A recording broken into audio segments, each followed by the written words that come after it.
This is focusing on the processing side. We also know that the climate impact is huge at the production side, where land is converted to oil palm. How are we tackling that aspect? Thank you.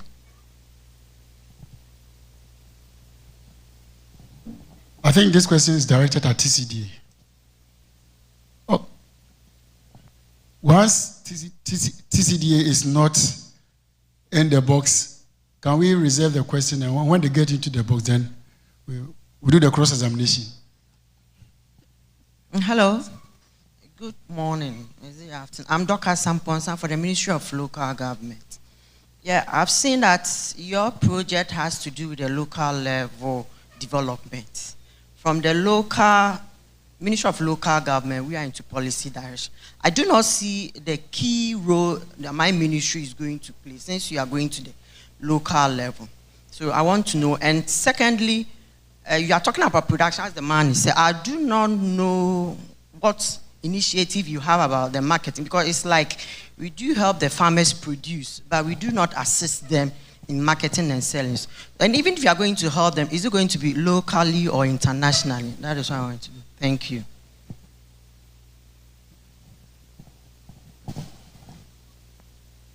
Thank you.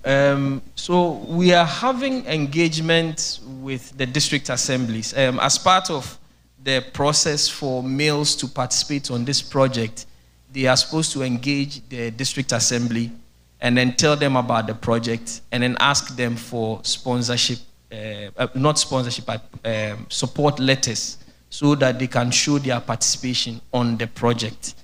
So at the level of local government, that's how we are doing the engagement. Yeah, I don't know if you firstly came to my ministry or you went directly to the assembly.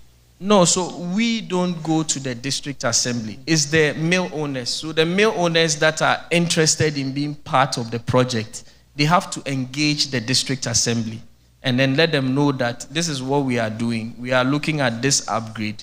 We are applying to be part of the project. We want you to support us. So we take those letters from the district assembly as their interest or also confirming their interest in the project. We can talk later. So. Yes. Okay. Thank you. And then your question about the market.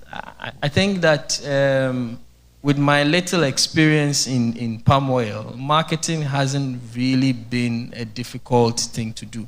I think they are trying to address the issue that has to do with the quality of the product when it's on the market. But for most of the oil, I think, Paul, you bear me witness, it moves. Once the quality is good, it moves. Please, have I addressed all your questions?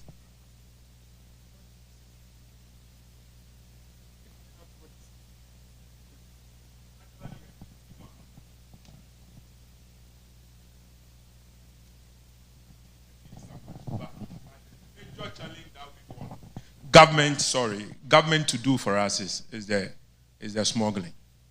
The smuggling is killing our industry.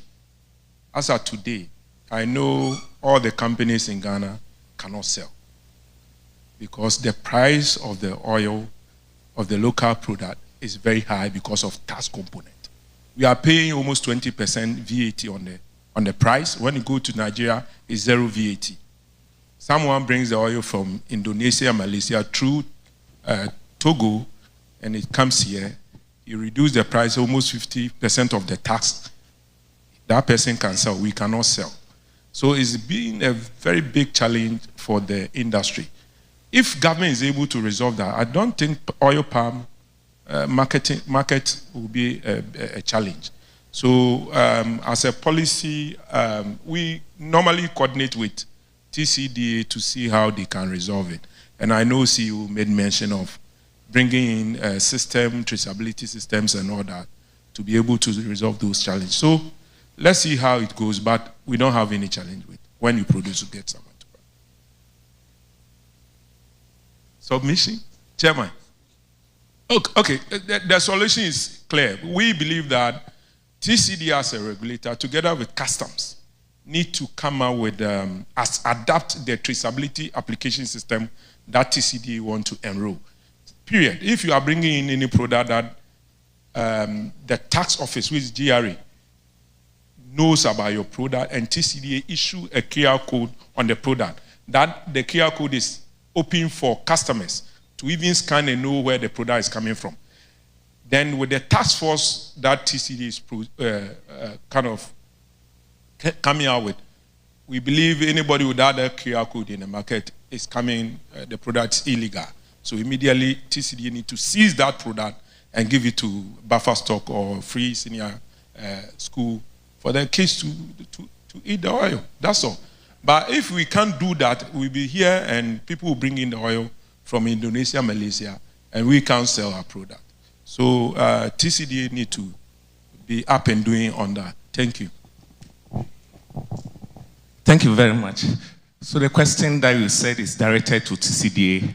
I want to come in. At the production side, Abraham, we have what we call extensification and intensification. And what TCDA is pursuing is about intensification, where all the best agronomic practices are put on the ground to make sure that they increase yield per unit area. For what farmers they normally do is that in order to increase yield, they clear a very large area. But with best management practices in place, within the unit area, you can implement them and get about 25 tons per hectare, whilst the farmer will end up clearing a very large area and only end up getting about 4 tons per hectare. So that's the strategy in order to serve as one of the climate adaptation strategies which they are pursuing. Thank you. Any other question? So after this, we take one more, and then we are done with this session, please. Thank you very much for this laudable project. I want to find out, from your presentation, you said the program will be ending somewhere 2030 or so. So I just want to find out, after 2030, what happens? Because I believe there are a lot of farmers. For us, we from Gopa, we have a lot of small-scale holder farmers who are also into milling. So what happens? How do you get other farmers also on board, especially since the program finance and everything is going to end after 2030, so that other farmers will also benefit from this laudable project? Thank you. Okay, so it's ending 2030, as I explained, is based on the cooperative arrangement Ghana has with Switzerland. There are other cooperative arrangements that have different deadlines. So based on those cooperative agreements, once you can develop carbon projects that fits into the requirements of those arrangements, you can always have a project. After 2030, if the arrangement is extended, then we have opportunity to also sell more emissions and then use it to improve the mills further. So basically, that is what we can do. So I want to acknowledge you for the lung health issue that your project will seem to address. And I also want to find out, as a farm gate transporter, your road, the road infrastructure that comes with your new sites. How is it going to be like? Okay, so we are targeting mills that are already in existence. We are not building a new mill. Most of the areas that we would implement this project in, or will do the upgrades, would be places where, one, they are already producing, they have access to good road and all of that.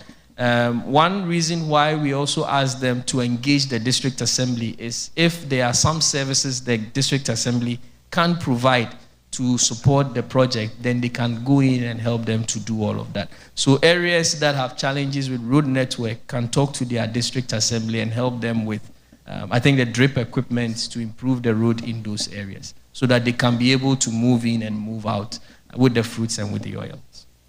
Thank you. Hello, thank you. Please, you can now sit down, my brother. So, thank you very much. You can always reach out to us if you have any other questions. Please, we shall have a breakout session where most of our questions and this will be discussed. Accordingly, we shall do away with the questions and then listen to the presentations. After the presentation, we shall break into sessions, and then when we come back, I'm sure most of our questions will be answered. It is then that if the questions are not still answered, then we can venture into answering them. Thank you very much. I hope we all agree to that. Thank you very much for agreeing to that. So we'll move into the next presentation, and it will be done by the Managing Director of TOP, in the person of Mr. Daniel Nyami. And he will be speaking on securing land for oil palm plantation, land banks, tenure security, and community partnership. Securing land for oil palm plantation, land banks, tenure security, and community partnership. Ladies and gentlemen, let's listen to Mr. Daniel Nyami.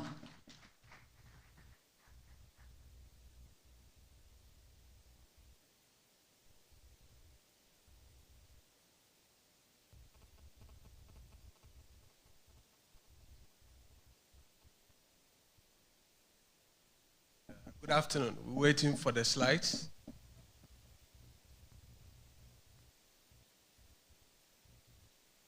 Okay, so as Mr. Abraham asked, the approach is two-pronged: intensification and expansion. Intensification being replacing old plantations, smallholder areas that were planted with old varieties that are not high yielding with very high yielding, and then also expanding into new areas to take advantage of what oil palm brings. Just a quick overview of oil palm and why there's a lot of noise about oil palm. It's the highest, it yields the highest per hectare of oil, the whole world. There's no crop that compares to it. If you compare it to soybean oil, rapeseed, and all those ones, oil palm is the highest. Land, in terms of land, if you look at it, 1/3 of the global vegetable oil is produced by oil palm, and then it is done. It does that with only 5 to 6% of the land area. So, in terms of efficiency, oil palm ticks all the boxes. Employment. 2 to 5 jobs are created per hectare for each oil palm that we grow. In terms of money, the global demand as of today is 180 million metric tons. That translates to $400 billion. That's a lot of money. So oil palm ticks all the good boxes: efficiency, viability, and the provision of jobs as well. But in Ghana, what is our situation? The demand currently, the numbers keep changing, but we all agree that it's between 300,000 to 400,000 metric tons. But what we, together with the smallholders, produce in country is just around 240,000 to 260,000. This translates into an import value of almost 200 million. And this value includes all the fractions that we add: your olein, your stearine, and all the varieties that are imported into the country to make do of the deficit. But why are we not able to take advantage of this? Why are we not expanding to take advantage and close out this deficit, close out the import duty, and also make money and create jobs for our people? The problem is just simple: our land tenure systems. Our land tenure systems. In fact, those of us here who have tried as companies to get lands will tell you that you would have to see multiple people. You finish seeing Kwame Kweku camps. You finish seeing this Ebusiapenyi, a new Ebusiapenyi shows up. If we look at our land governance evolutions, we had somebody from Lands Commission. You see that from 1887 that we put in the Conveyance Act right up until 2020. It was only in 1962 to 79 that the state acquired lands that plantations were able to be established. Today, whether GOPDC, BOP, TOP, even the newest one, PSG, was only able to transform an old plantation of lamella that was being used for matchsticks and stuff like that. Beyond that, acquisition of land has been very, very difficult. So, yeah, as I said, the lands are fragmented. You want one, maybe a contiguous land of even 20,000, let's say even 1,000 hectares. You have to deal with multiple people. Somebody owns here because he inherited the land, we've shared it. The boundaries are not also clear. The records with Lands Commission is also not clear. The person holds a different. Then you have to deal with the disputes. As I said, Kwame comes, Kweku comes. Then, of course, the almighty Galamsey and other competing land use. Oil palm is not only the crop that is grown in Ghana. We have cocoa, also oil palm, coconut also being developed as well. So all this ends you up in a long negotiation. Then even when you are able to also get the land, your registration will take a long time, as we all can attest as well. The results will be the conflicts that you have to manage, protracted litigations, and then of course, even if you have the money, you can't start the project because the land, which forms the fundamentals of the business, has not been cleared as well. So what's the way forward, and what do we need to do anew in trying to resolve this? We have to go back to the state leading land acquisition, but in a different form and in a sustainable way. And what we profess is these three pillars: land banks to solve the fragmentation, tenure security, as the minister rightly said, and then community partnerships. We can't do this without taking the community along. Going deeper into aggregation of lands for the land banks, the state will have to liaise with the chiefs who are currently the custodians of our lands to register these lands, identify these lands, properly document them, do comprehensive GIS and then soil testing as well, and then streamline these lands into saleable entities. If I come and I say I want to expand my land, my plantation, and I have 10,000 hectares in Wasey Kropon, I just walk in, whatever rate that is put on it, I know that I'm not going to do any negotiations with anybody. Tomorrow this group needs you, you have to pay money. Today this group needs you, you have to pay money.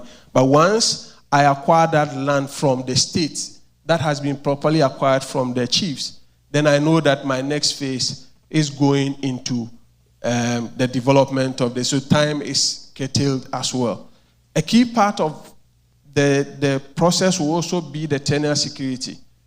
You negotiate with this chief for 50 years. You are 10 years into it, the chief passes away, and then another chief shows up and says that, no, we have to renegotiate the terms of the agreement again. And then you go into another phase of negotiations. You don't know whether you have a 50-year lease or you have a 20-year lease, and there's always conflict. So those gaps as well, we're looking at that if government can intervene and be a vehicle through TCDA to get these leases negotiated, then once I get in, I know that once a business gets in and gets the lease, they know that they have a 50-year lease or whatever, and they are working with it. A key part is the social map. Today, oil palm has a bad name because of social issues. People are driven away from lands before acquisition. The land is taken without their free prior consent. All those things must be done.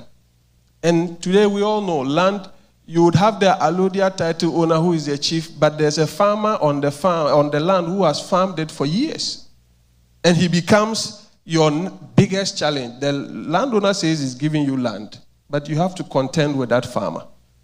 And if you are not able to manage that farmer, your project will not, you can have all the documentation, but the project will not move because the farmer has the usufructory rights and is an indigenous, he's farmed it for years. So all those things must be boxed up, solved as part of the land that will be released from government. And there's no bank who will give you funds when he knows that you have not crossed these T's as well. Of course, whatever we do, the community is a part of the business. You're going to work with a community on the ground. So we say that a plantation will only be sustainable in managing its conflicts if he takes the community along. Whatever you do, you have conflicts as you manage the plantation for that 50 years or whatever lease that you have, and you have to take the community along. 70% of the estate must be controlled by the business. If there's an equity holding from the community, if the community was able to put the land together as their equity into the business, which we are encouraging. We are no more encouraging where you sell all your land and then the business is doing well and you start creating problems for the business. We want the long-term journey where your land is an equity as part of the business, so that for the whole period of the business, you still benefit. It's not only that I've collected. When you collect the sales money, the chief dies and then you have to contend. No, you take them along. 30% of it also must be developed as smallholders. You have to take the smallholders along. But that area must be managed by the company. And then the profit goes to the farmers who are earmarked for this. For the simple reason that we've seen projects where a lot of them where site selling becomes a problem. You invest in the smallholder, the people come. Then later on, another person comes to set up a mill without investing in them, and then they are selling the crop. If you check all the plantation, whether rubber today or whether it is oil palm, that is the problem. So the place must still be managed. Jobs must go to the community. 70%, not less than that, must go to the community. And once you do that, at least you develop the community along the business. You don't have to just carry the money away. No, they have to also benefit. So what will be the commitment from both private sector and then government? As I initially said, government must be the lead in getting this land and then commercializing those lands for us to, as private sector, to take advantage and then expand. For the private sector, all terms and conditions we have to follow. FPIC, we have to follow. SEIAs, we have to follow as well. Be a responsible, and then also invest to expand the value chain. In Ghana, all we do is just oil palm, or even at best we refine into the cooking oil and then the other fractions. Elsewhere, the full value chain moves from the oil palm to your toothpaste, to your pharmaceutical products. And that, once we are expanding, we can have the volumes, the right volumes to develop the value chains and create more jobs and more foreign exchange from exporting into the sub-region. The way forward. Yes, we have the laws. The laws now, a lot of work has been done by other NGOs, Colandef and the others. We have the market too, because if people are importing 260,000 metric tons into the country, that means that it's not difficult to sell the oil. The challenge is that we have to connect all those three key parts and then prioritize the acquisition of land, the elimination of those social issues around it, and then we can all move forward and then expand. Yes, $500 million, it rings a bell. But before you go forward, you need to connect these doors. We need to operationalize the land banks as well, digitize all these ones so that we don't have those multiple. Once a company owns the land, it owns the land. You don't have people, then somebody comes in again and says, I have a Galamsey concession or an artisanal minerals concession for the same land that you have. Then you have to be going back and forth and asking, do I have a lease or somebody else have another lease? Let's also prioritize the local investments as well. My president said that today a lot of people are importing oils illegally. If we don't have the market, we cannot expand. And if we cannot sell the oil, we cannot produce more. So we have to prioritize all those ones through the regulations as well. Thank you very much.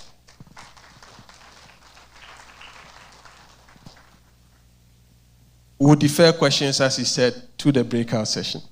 Thank you.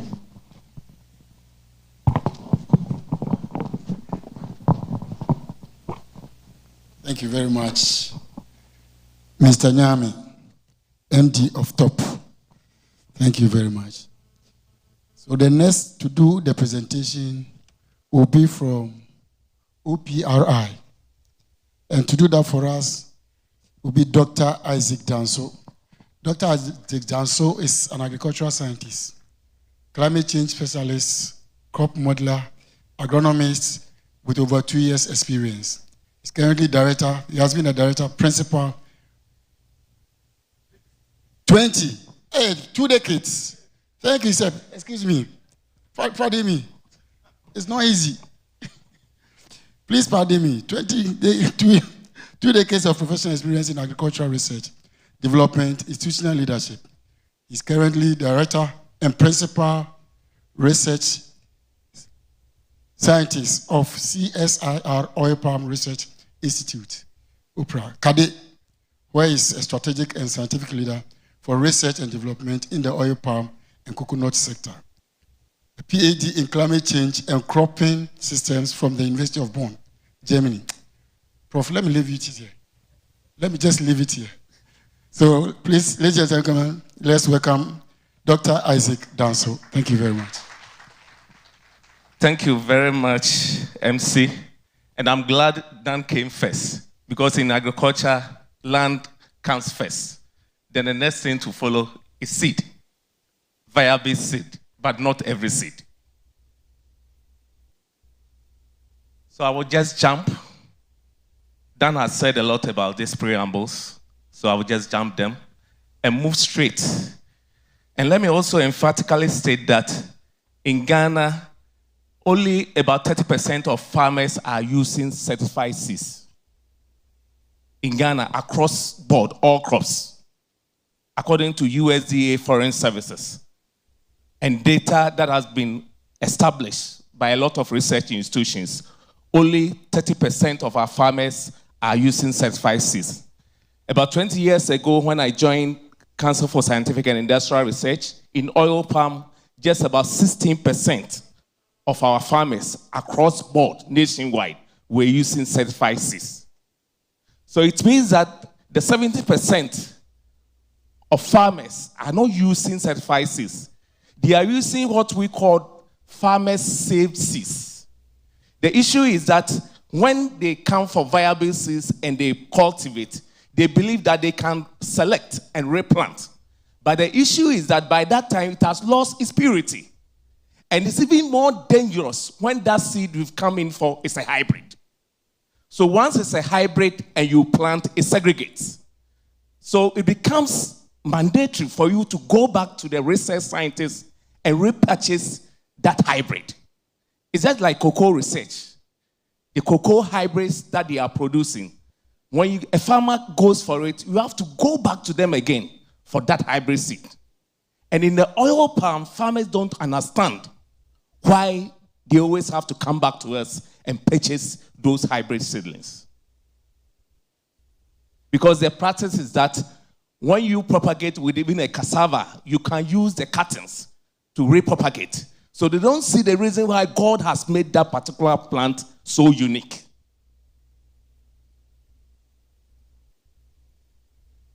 Yeah. Can Ghana supply enough quality planting materials? It's a big question. I think it's one of the big elephants that we have in this room. Can Ghana supply enough planting materials for this particular program, the development of the 100,000 hectares?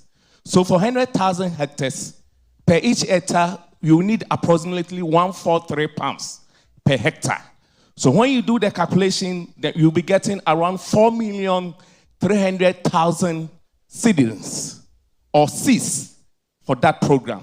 But remember that at the nursery, you are not going to get 100%. Definitely, there will be some losses. Some will be affected by diseases. Even during the transportation stage, you will still record some mortality. So normally what we do is that between 5 to 10% is added at the nursery. So for this particular government's initiative, we will need around 15,730,000 seedlings for the farmer or for that particular project. But on the silver side, we can make it 16 million on the safer side.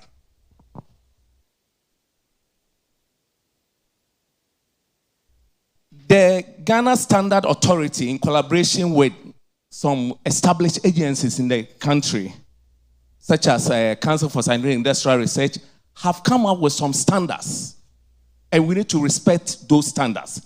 So seeds that will qualify for this particular initiative, we have to make sure that those seeds that are sold to our nursery operators, they are not overgrown. They are not overgrown. And the standard is that the plumule that eventually becomes the shoot, and also the radicle that eventually becomes the root, it should not be more than 2 centimeters. And again, the seeds should not be diseased. Most seeds are supplied to farmers, and sometimes they have some fungal attack. So those seeds, it shouldn't be affected by penicillium. Most of them are affected by penicillium. And again, seed-borne diseases like fusarium, it should be free from fusarium. It should be free from penicillium. It should be free from rhizophos and also aspergillus. Sorry for bothering you with some of these fungi diseases. It's real. And seeds for this program must be free from this fungal attack. We shouldn't supply twisted seeds to our farmers. So the plumule and the radicle, it has to be distinct. What we are recommending for this particular government initiative is what we have there. We must have a distinct plumule, and we must also have a distinct radicle for the program. This is what has to be supplied to our nursery operators.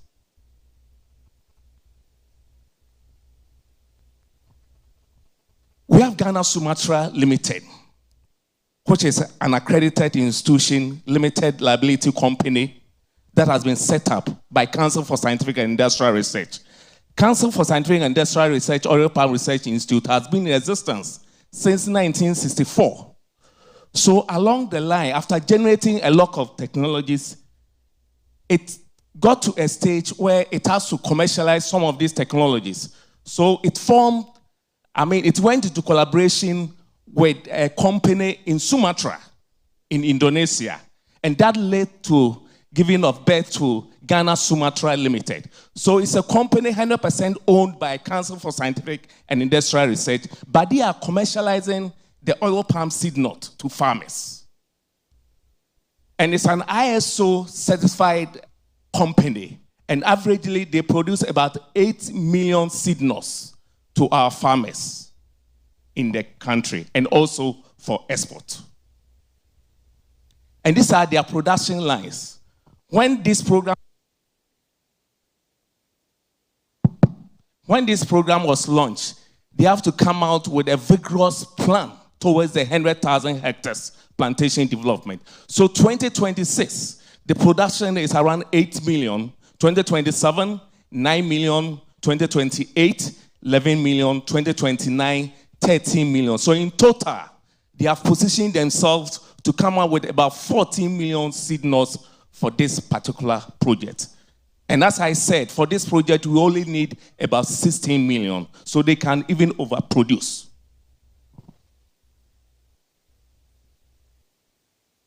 Then under seedling production, to me, we don't have to centralize the nurseries. So we need to decentralize the nurseries so that it will be closer to the doorsteps of farmers or to the doorsteps of where the plantations are going to be established. So the proposal, the potential structure nursery that we all have to come up with is that, these are the ones that I have on the table. CSIR OPR model nursery. And where all the agronomic practices, all the technologies that have been developed over the years, we will have them in that nursery, and it will serve as a platform for training of the private nursery operators. Then, of course, we also have nursery operators, and these are the private nursery operators that I'm talking about. We will have estate satellite nurseries, like BOP, like TOP, among others, GOPDC. They will also have their own nurseries. Then we will have a regional nursery hubs, strategically set up, which will also be closer to the doorsteps of the plantations. Then, of course, community involvement is very key. So we have what I've proposed, districts to community nurseries, which will be strictly supervised.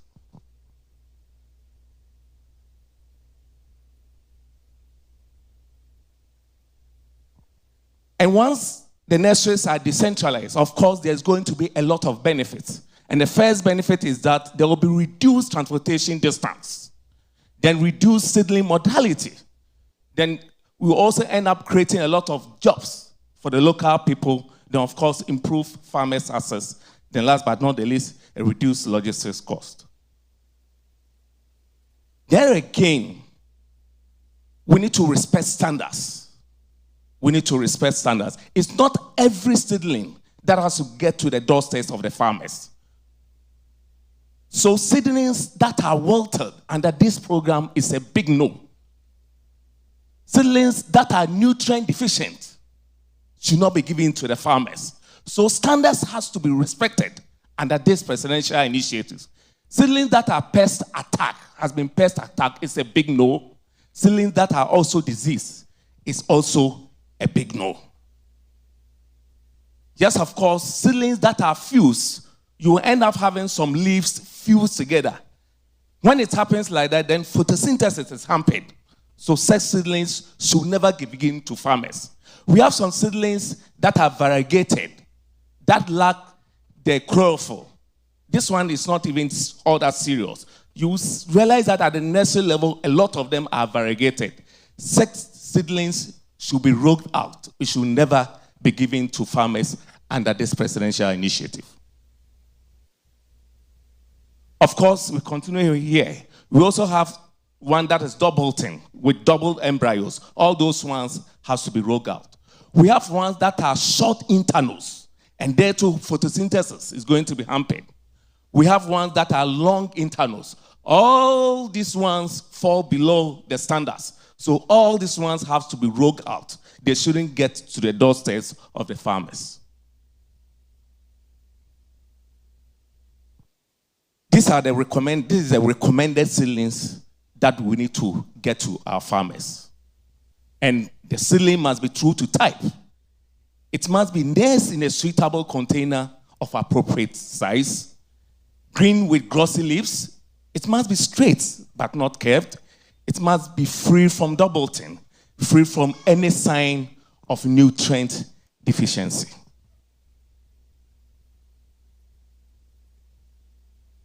We need to respect uniformity. All the seedlings that will be taken to the fold, we have to respect uniformity in terms of size, height, color, vigor, and also, again, true to type. And here, we cannot build a reliable seed and seedling production system without respecting quality. Quality assurance is very key here. So if the Deputy CEO, you permit me, we have this slogan for reliable seed production. No certification, no distribution. Can we all follow me? No certification, no distribution. Again, no certification, no distribution. It's going to be very key under this presidential initiative. So we all need to make sure that the seed source is identified. We have to know where the seed is coming from. And even the parents that ended up producing that seed, those records we need to know because of quality assurance. The pollination records must also be captured. The seed number is also very key, and also the germination records. All these things need to be captured under quality assurance. There are other quality parameters that I've also captured here. They all need to be respected. And we need to develop a digital QR code for each batch of seed that goes out.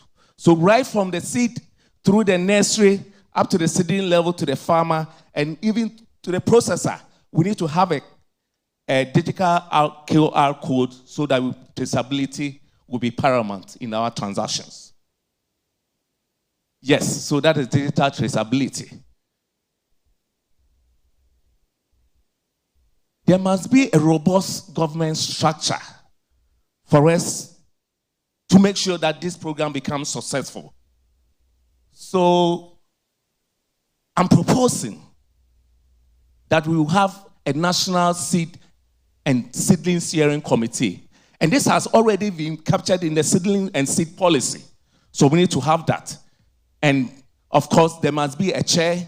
And I've proposed this as a composition. Of course, we need to have a research body featured there. TCDA has to be there. Rest from large oil palm estates, OPDAC. Then financial institution, we've placed the World Bank. MOFA, of course, PPRSD, financial institutions, and CSOs such as Solidarity. They all have to be there. Under the technical, advisory services, being rated by TCDA and CSR. Over the years, there have been a lot of programs. You and I will agree that some years ago, we used to have Presidential Special Initiative on oil palm. We used to have Planting for Food and Jobs, Modernization of Ghana's Agriculture. We used to have PED, a lot of them. What are some of the lessons learned? In most of them, I was involved. So what lessons, personally, did I learn from them? There's one particular lesson. We need not to set up some of these nurseries within zones that has not been climatized to support oil palm growth. So we need to respect the climate suitability map for oil palm. So once we go outside that zone and set up some of these private nurseries, then there's a tendency that within that radius, some plantations will sprang up. So that is one lesson. And that is something that came up during the presidential initiative, where people went outside the delineated map, set up nurseries, and it did not work well at that stage. That one, I did not capture it here. Sorry for that. Do not separate seedling supply from farmer support. So once the seedlings are being supplied, the land to serve as off-takers must be ready. Finance will be there. Those who are ready to ensure that essential services are rendered, they must also be present. And all the agronomic inputs, they also have to be present. We must have market for it and processing. So it's like a conveyor belt. We have to make sure that we respect it. Then farmer demand must drive production. We don't have to set up nurseries at a place where the seedlings will not be needed. So once we set such nurseries up, then definitely there will be a stockpile. So we need to respect the one that have placed down there. We need to respect it. I think for the purpose of, it couldn't capture that. But I'm sure we'll make the slides available. Then sustainability is very key. At the end of the day, when the financiers pull out, there must be a mechanism to sustain this project. We cannot be spoon-fed all the time. So a major weakness of many project-based programs is what happens after project financing ends. And we must build a commercially sustainable system. We must avoid fragmented seedling procurement. Certified nurseries, accredited nurseries will spring up. But during the course of the process, you realize that other people will be coming in. That is what I'm saying we need to avoid. Fragmented seedling procurement. It's straightforward. We need to avoid that. We should never allow ourselves to be influenced in that direction for the success of this project. Of course, we are human beings. Every project has its risk. It comes with risk. So, uncertified seedlings will come in where TCDA licensing and certification, is absent. Counterfeit planting materials will come in where digital traceability is absent. There will be nursery losses by nursery operators. This will come in, but this will be kept if the protocols, established protocols, are, respected. Poor farmer demand will come in, but that could be kept with farmers' registration. Land disputes is a risk, but that could be kept if there's due diligence at the early stages. Of course, we are climate vulnerable. Look at where we are located in Africa. So at the nursery level, we need to make sure these nurseries are irrigated. Funding delays. So we don't need to put our hand in only one basket. There must be multi-year financing plan. So in case one financier pulls out, the other one comes in to absorb that shock. Poor field establishment. Of course, if you have a robust extension system, then that risk could be mitigated. Genetic contamination, and there, OPRI, Ghana, Sumatra has to come in. There must be strict pollination schedule so that we have 99.9 pollination success. We cannot get 100. It's God that is able to get 100. As scientists, we cannot be 100%. So there's a room of error. And that room of error, the success that we can attain is 99.9. And here I'm talking about genetic contamination. Yes, so what will success look like in this project? Reliable national oil palm seed supply. That is going to be our success. Adequate certified seedlings for the 100,000 hectare program. It's to be a very big success. Strong network of licensed nurseries. Zero tolerance for uncertified planting material will be our success. Then full seedling traceability will also be you and I, our success. There are more successes. I wouldn't like to bother you with them. Good. They have some key recommendations. So number one, link seedling distribution to land, finance, extension, and also market access. That's the conveyor belt I was talking about. Learn from previous presidential initiatives. There are a lot of lessons we can learn. Learn from previous presidential initiatives. Establish regional nursery hubs to decentralize production and distribution. Then establish TCDA national certification and traceability. Use OPDAC to aggregate farmer demand before seedling production and allocation. The closing message is that the program must begin with the right seed. Thank you very much.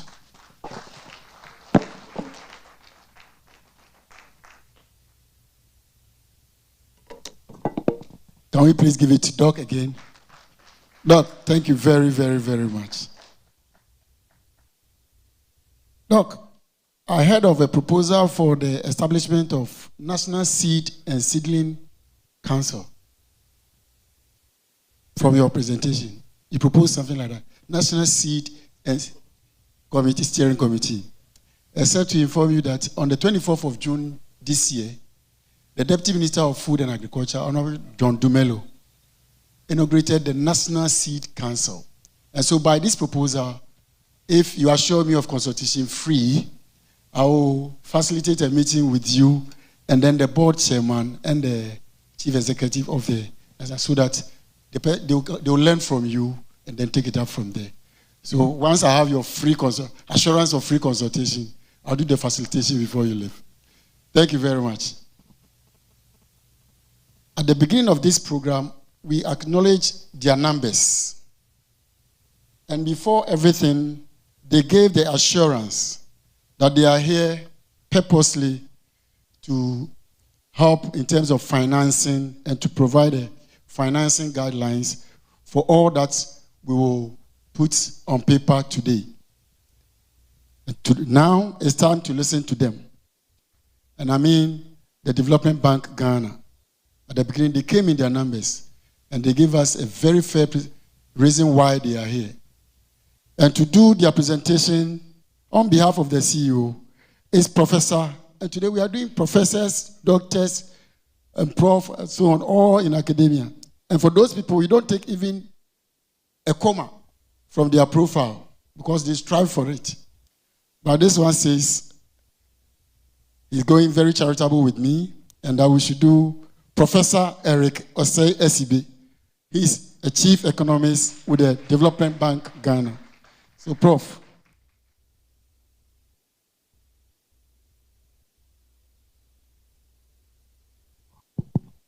Thank you. Good afternoon. So on behalf of my colleagues here, Development Bank Ghana, my colleagues, great. So we are well represented.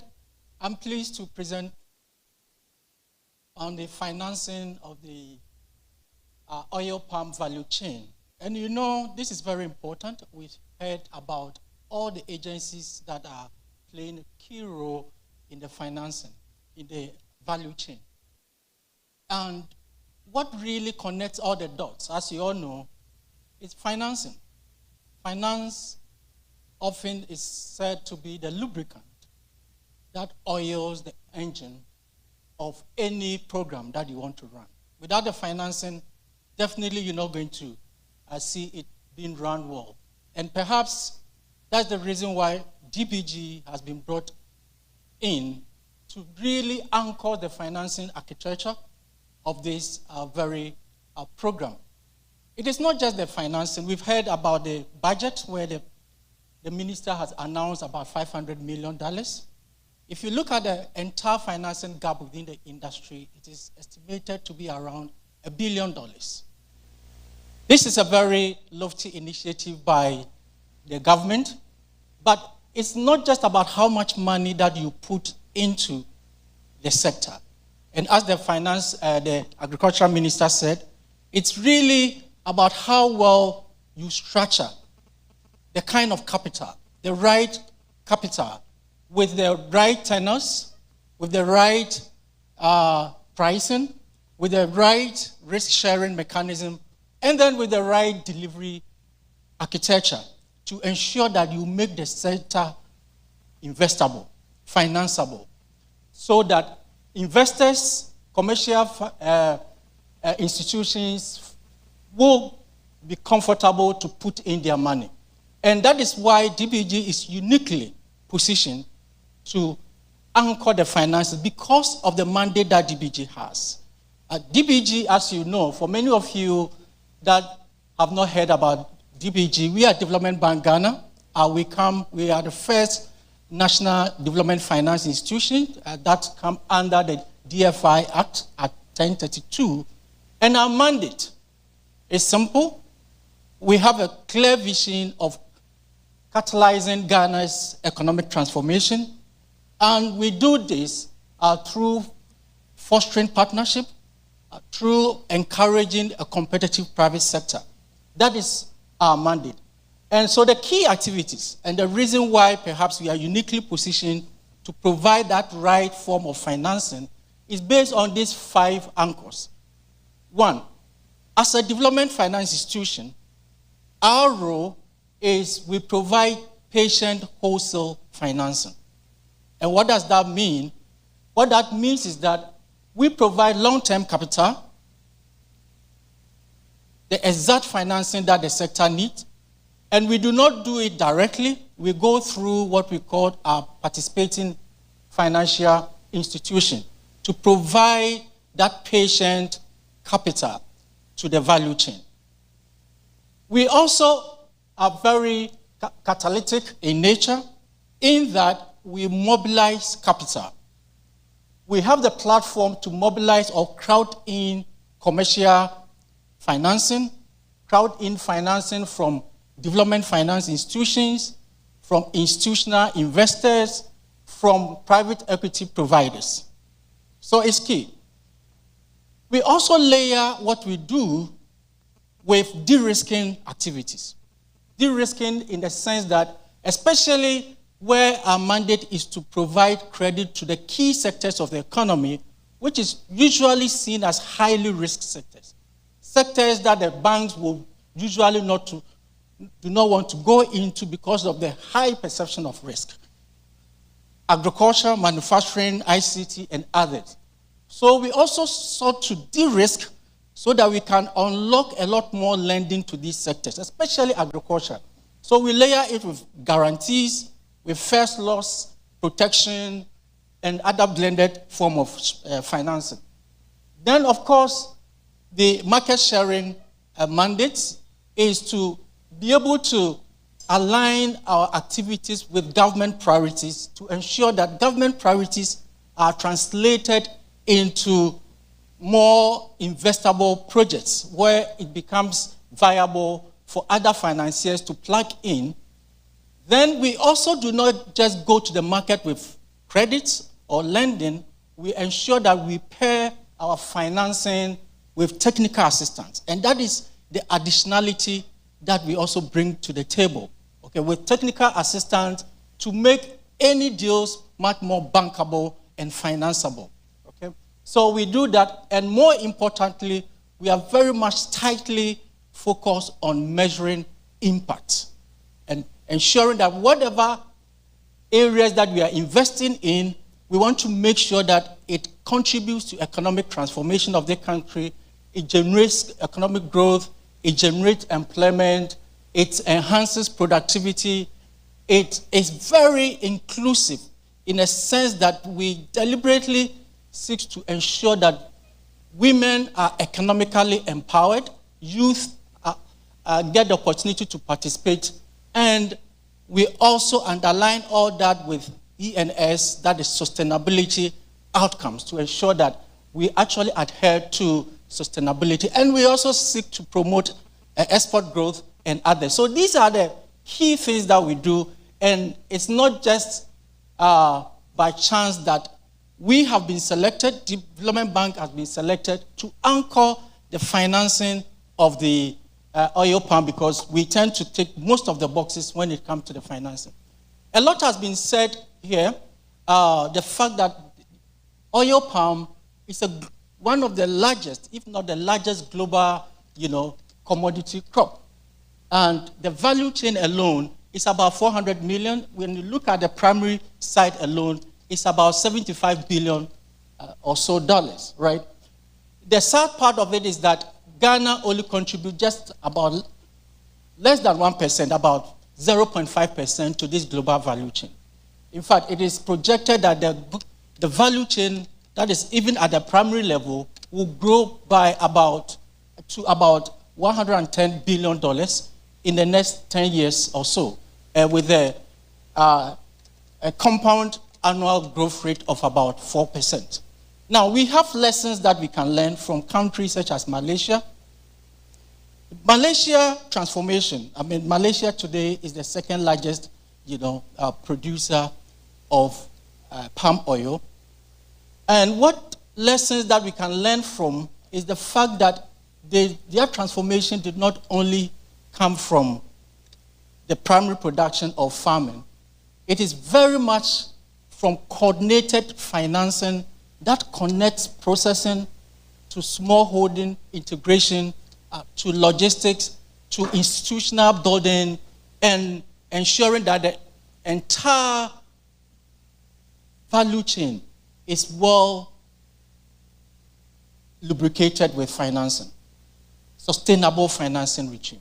Okay, so the key question is, how do we translate this fine government initiative into a financing structure that provides that right form of financing, that ensures that it unlocks private capital, that ensures that the risk is very well mitigated, is ensured that the delivery mode is efficient, and is not only focusing about skill, but it's also focusing about productivity growth. How do we ensure that? What kind of financing will be able to solve all that? And that is why we are here, to try to find solution, what works and what doesn't work. And how can we ensure that the money that government is going to put into this will not just be that money, but it will be a vehicle, a conduit to unlock a lot more financing into the sector. So the key message here, as I've mentioned earlier, is not just how to put money or how much money to put in the sector, but looking at the fit for purpose capital, risk sharing and delivery architecture that ensures that there is sustainable financing to the entire value chain. So, and what we don't need, or what the sector, as we have all heard, doesn't need is just the generic line of credit. That one will not work, where it's just a credit. The market is very much segmented. Different actors require different forms of financing instrument. as we've seen, right from the primary, the upstream, the producers, farmers, to outgrowers, to smallholder farmers, to millers, to processors, to refineries, to logistics, to seedlings, and all of that. You cannot paint all of this with one brush. And therefore, you cannot have one single financing structure for them. So your whatever financing solution that you come out with must be well segmented, well targeted, and it has to be a catalytic form of financing to be able to unlock a lot more financing into the sector. And that is the platform DBG is seeking to create, to come out with a lot more segmented financing to tailor it to the needs of each of the value chain, the estates, the commercial estate. Their financing requirement will not be the same as the smallholder farmers or the millers or the outgrowers. And so we need to have a unique form of financing to anchor that. So we are in a unique place now because government has signaled, strong policy initiative to support the sector. So there is now an opportunity to ensure that we have a financing architecture that connects all the dots. The government, as we have all heard, is very much, the emphasis is on how to ensure that we expand to about 100,000 hectares, put in an amount of about 500 million for long term, generate about 250,000 jobs, and make sure that we are self-sufficient. But we reckon that this 500 million, as I've mentioned, is not going to be enough. And so we need to come out with a financing instrument that we are able to crowd in other financiers, development finance institutions, institutional investors, private capital, to provide the needed concessional terms loan, okay, so that we ensure that we are able to meet the needs of the market. Okay, so why are we stressing on financing? We are stressing on financing because we recognize the fact that there's a huge financing gap. And the mainstream financial institutions today are unwilling to lend to the sector. Okay? Not really about unwilling, but it's also very much to do with the mismatch in terms of the structure. Okay? The conventional banks do not have the structures that best fit the industry. We know that, right? So there's very much tenor mismatch. Banks that we know collect deposits. Most of the deposits are on at the short end. The term is short. We have known that with this industry, the gestation period is very long. The waiting time for cash flow to come in can be between 3 to 5 years. And no bank will want to lend and wait for 3-5 years before it starts making money. So banks do not want to take that first loss risk. There should be some bridge money to be able to absorb that first loss. And so how do you structure a financing instrument that takes care of the gestation period? It's critical. It's very important.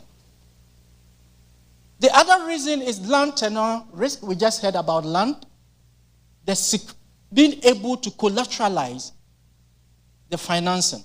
Without land tenure security, that is not going to be possible because that provides the surety that the money will be repaid. Banks are very much interested in how you're going to settle, how you're going to repay the money. And therefore, in the event of default, there should be something that they can fall back on, and that will be the land.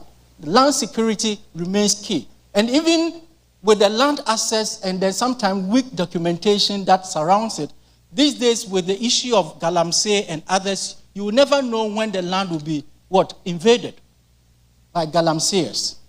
So you want to be sure that the land is well covered, the documentation is strong, there's a social consent, as we just heard, around it, and tenure is very highly secured. We've learned about smallholder fragmentation, high transaction costs, especially with the smallholders scattered around with very weak bookkeeping records. And so that definitely will not help, for any bank to put money in where you cannot keep good records, financial records, to be able to demonstrate your creditworthiness and all of that. You're not going to get loan. When it comes to the millers and then the processors, there's often a quality gap, efficiency gap, productivity gap, okay? Outdated machinery and equipment. They're not using, high vintage capital. Their extraction rate is very low. We know that. So their yield or the expected revenue is very low. And therefore, if you match that, if you juxtapose that with the interest rate that they have to pay, you often will not make any business sense, right? So you want to be able to make sure that you are lending into, a sector that has high quality in terms of efficiency and productivity, and then the internal rate of return is good enough to be able to pay the cost on the loan. And then, of course, the fact that currently we do not have any risk-sharing mechanism, okay, to give the banks that comfort, as I mentioned, the early stage, negative cash flows that the industry often faces. You need to have a cover. The risk associated with it is high, and therefore you need instruments like guarantees, you need instruments like insurance, you need first loss, protection, mechanism, and all of that. That has to be there. So these are the key issues that is preventing or sort of impeding the bank's, willingness to lend to the sector.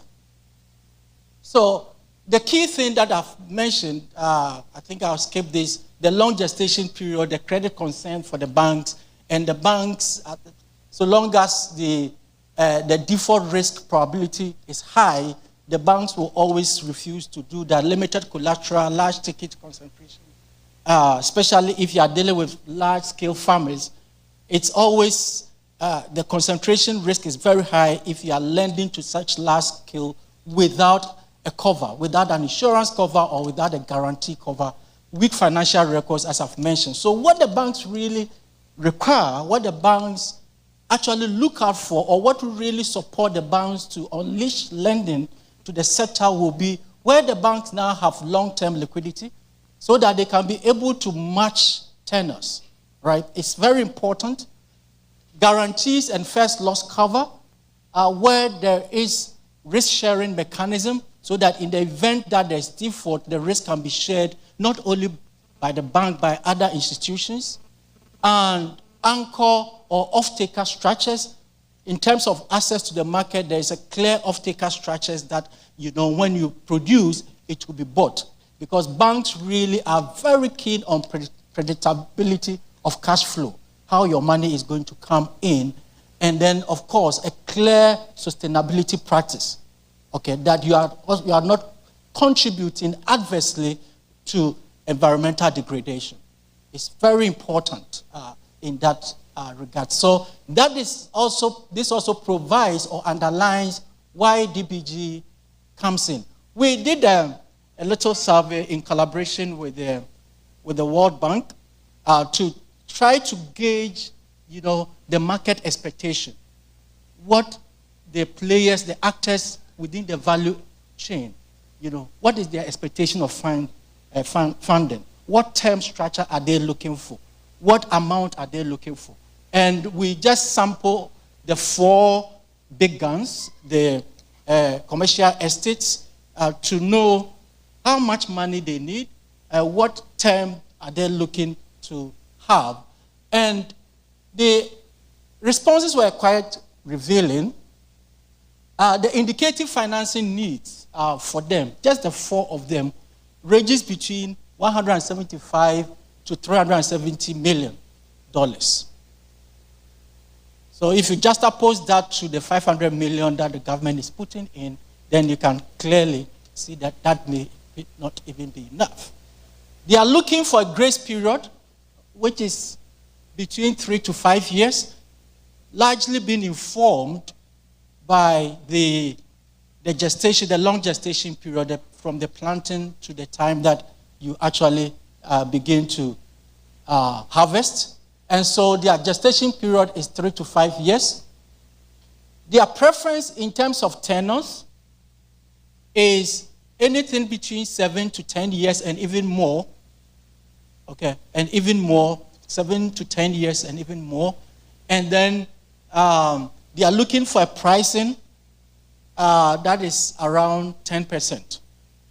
Okay, anything 10%, less than 10%, they think that it will best, fits their needs.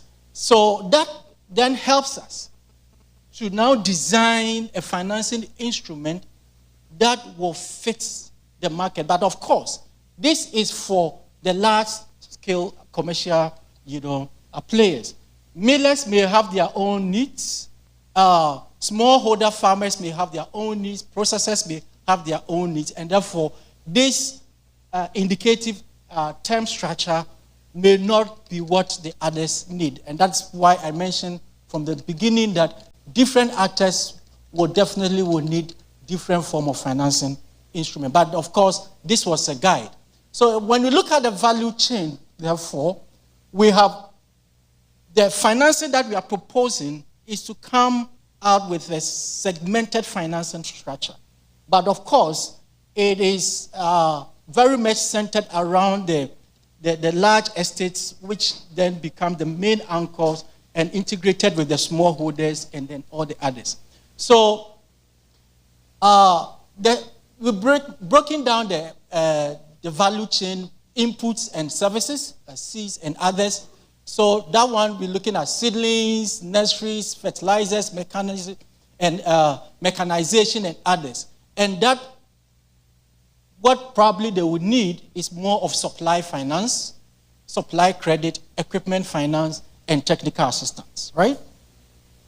Smallholder outgrowers, obviously they will need funding for planting, replanting, input, maintenance, and all of that. And for them, it's very much anchor financing, cooperative form of financing, and then working capital, technical assistance. Layer it with guarantee, okay, so that the risk can be shared.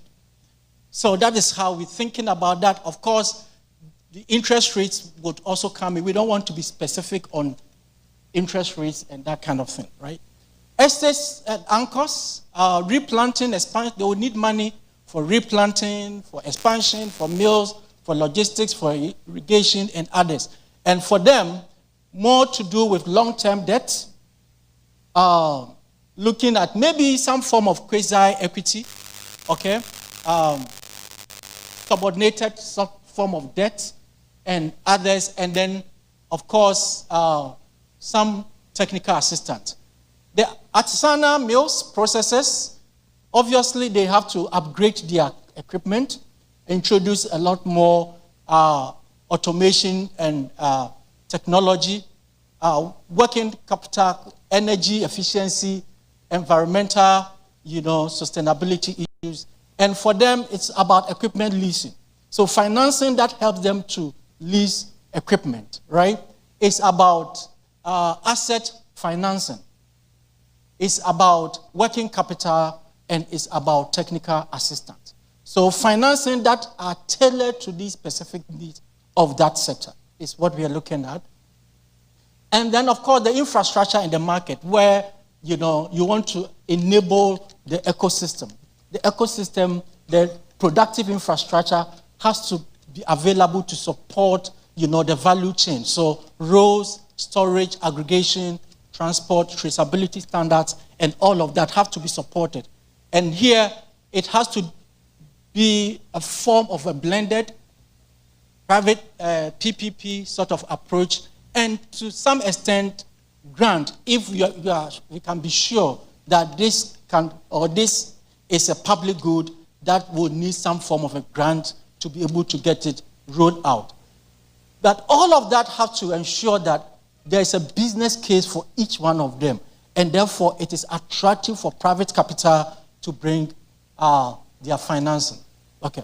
So largely what to avoid as far as financing is concerned, all the others have touched on, but what is to avoid?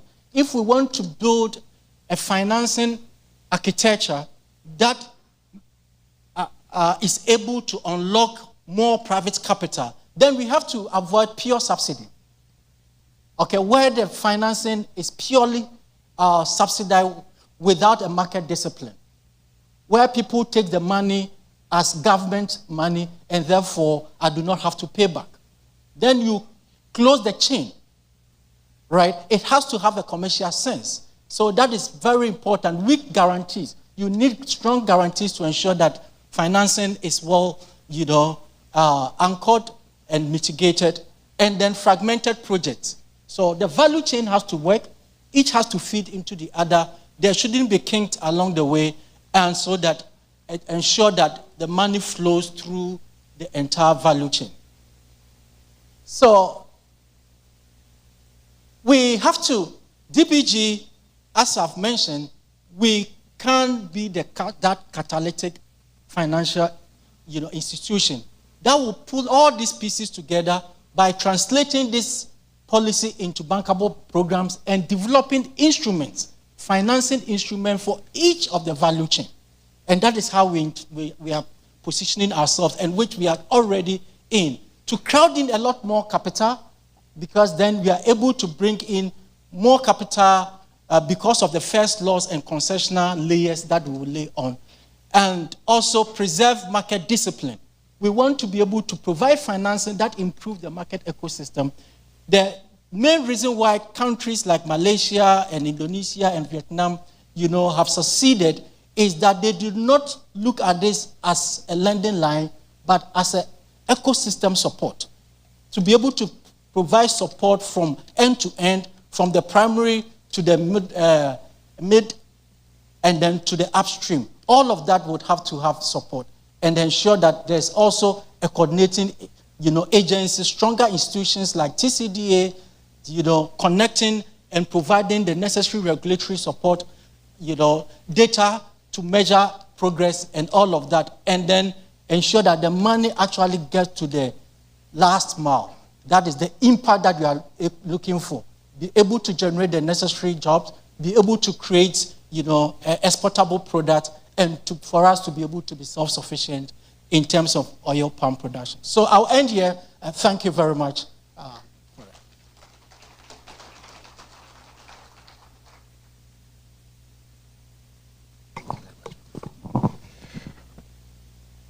Prof. Namesake Eric Osei, SCB. Thank you very much. Please kindly give it to him again.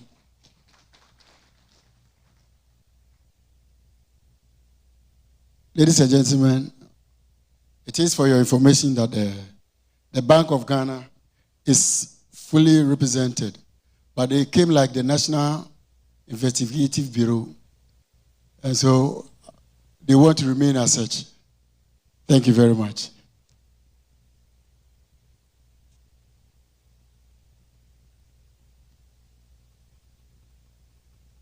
The next presentation will be done by Mr. Nicholas Isaka Bana. And Mr. Bana will be speaking on strengthening institutional collaboration and partnership for program implementation. Strengthening institutional collaboration and partnership for program implementation. Now, Mr. Bana is a development economist and a consultant for over 3 decades, with experience leading multi-dollar agricultural and economic programs across the West African landscape. He has a strong expertise in agricultural value chain, including productivity, marketing, finance, climate action, jobs, gender, and youth inclusion. He previously served as programs manager at Solidaridad West Africa for West Africa Oil Palm Program, SWAP 2, implemented in Ghana, Cote d'Ivoire, Liberia, Sierra Leone. He's also held senior roles in DIA, USAID, African Trade and Investment Programs, TechnoServe, on USAID advanced programs.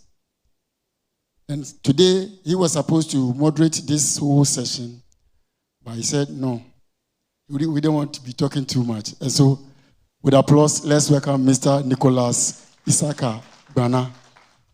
Thank you. Good afternoon. I'll keep it short, 10 minutes maximum. If I exceed that, charge me. All right, so we've heard a lot.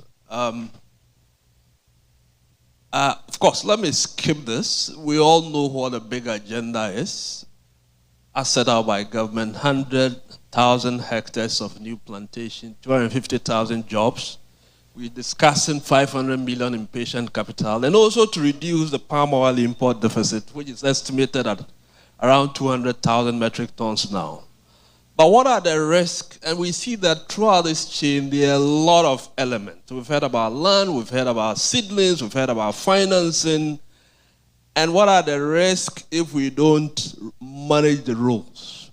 The risk will be that there will be duplications, approvals will be slow, we're going to have silos. We heard from Honorable Andy Okra making the point about government institutions working in silos. We're also going to have financing delays. Now, in the TCDA law and regulations, already some provision has been made for some structures to be created for some kind of coordination across institutions. First is the Value Chain Committee, and the law provides that it has 4 reps from the industry itself, as well as 3 other persons that are determined by the board. The secretary is the value chain specialist, and the function of that body is to provide advice on value chain matters, issues, coordination. It also provides in the regulations that there should be what they call cross-sectorial planning groups. It's all in the regulations. And that group goes beyond the oil palm value chain to bring other actors, so lands, financing institutions, etc. So the point is that if the law has provided some structures, let's not duplicate it. That is my view. Now, we also know that typically for World Bank funded programs, the standard practice in terms of the governance is that there's a project steering committee, which typically may be chaired by a sector minister. The World Bank provides oversight. You have a project management unit that manages the project on a day-to-day basis. And the project will have various components. So what I've sought to do is that between what the law provides and what typically is the standard practice in the World Bank funded project, what will be the way forward? So my proposal, let me skip this. My proposal is this, that we could look at 6 different mechanisms to ensure that we have this institutional coordination. First is that we should have joint annual planning. It shouldn't be the case that TCDA is planning its event, DBJ is planning separately, but we should have a joint annual planning process for the entire program where all the parties are at the table. Second is that we should have a responsibility matrix that defines clearly who does what and what that institution is accountable for. Third is that, and Honorable Okra spoke about data, we should have a shared program dashboard. One single dashboard that all players are seeing what is happening and what the results are. What I've sought to do with recommendation 4 is to look at what the TCDA law and regulations provide. That we have the Oil Palm Value Chain Committee, and then we add up the cross-sectorial planning groups, which already the law says we should set up where need be. Then we also have a process to escalate issues, and I'll go on to that on the next slide. Then lastly, we have a process also for structured stakeholder dialogue. So the process simply is that we should avoid creating parallel coordination structures. If already in the TCDA Act and regulations, there are mechanisms that exist, let's try to use that. build upon that to establish a system where we can have all the actors, public institutions, NGOs, as well as the private sector, actively involved in institutional coordination. So, how the mechanism should work in practice by way of recommendation would be that you have the oil palm value chain committee, the cross-sectorial planning groups, which are more like advisory. These groups sit down. So if it's on land, we have a group, for instance, on land, and I've proposed, at least, given how the program design is going, possibly 4 sectorial planning groups. One, a group on land, community, and safeguards that will look at the land tenure issues, environmental safeguards, local approvals, community interface. A group that looks at production, research, and smallholders. A group that looks at finance and investment. A group looking at processing, markets, and trade. And in these groups, issues are discussed, proposals made, recommendations made, and that can feed into a project management unit for execution, as well as the project steering committee, which I said typically will be chaired by a sector minister. So these basically are the 2 proposals that I'm making for institutional coordination. Thank you. How many minutes did I do?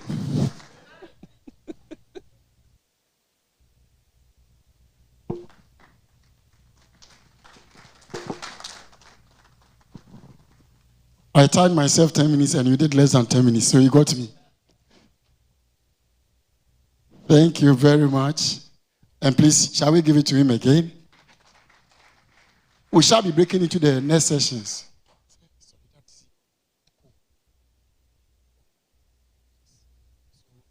We shall be breaking into the breakout sessions now.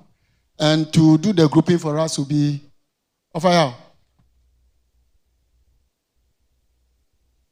Ofayao.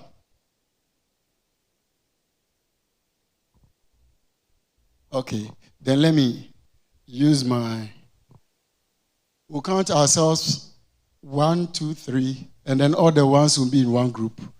And then the 2s will be in one group. I was expecting it is well calculated so that expertise will be shared among groups. So that we don't get one group being, if you don't take care, we'll get DBG people all in one group. And we will not get the best of output from them. And so, let's look at the expertise available and then group ourselves accordingly. So those into banking.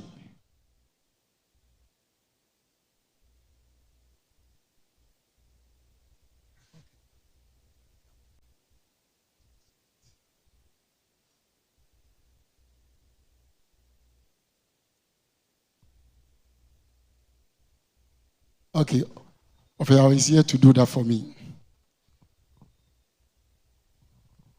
Thank you very much, MC. We will change the format a bit. We are growing thin, not because we are hungry. And so we'll change the format. We will do a plenary discussions instead of the breakout discussions. There are 3 main issues we want to talk about. Regulation and compliance, investment, value addition and finance, land, seeds and seedlings.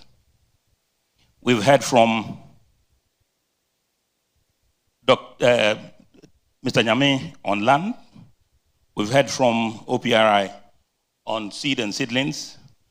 We've had DBG on financing, and we've had Mr. Gbana on institutional collaboration and partnerships. And so these will be the 3 main issues we would want to discuss.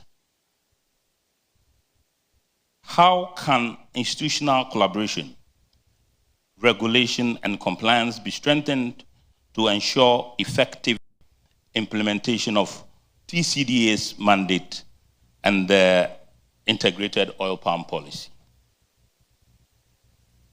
That is one. 2, how can land availability, tenure security, and community partnerships be secured to establish oil palm plantations alongside a reliable seed and seedling production system? And then 3, what sustainable mechanisms and partnerships are needed to effectively finance the oil palm value chain, drive investment, and promote value addition? We have our colleagues, Customs, GRA, Police, the Army, OPDAG, Ministry of Lands and Mineral Resources, Natural Resources. We have our colleagues from Ministry of Finance and Multi. We have Ghana, Sumatra, Palm Elite, and other necessary operators. So we'll deal with the first question, and our able moderators are here. How can institutional collaboration, regulation, and compliance be strengthened to ensure effective implementation of TCDA's mandate and the integrated oil palm policy? So here, the focus is on TCDA's mandate. How can collaboration, regulation, and compliance help TCDA to regulate the oil palm industry? This is open. So please, feel free. Please, mics, one here. Feel free to ask your questions so that we can collate them and then put practice to policy.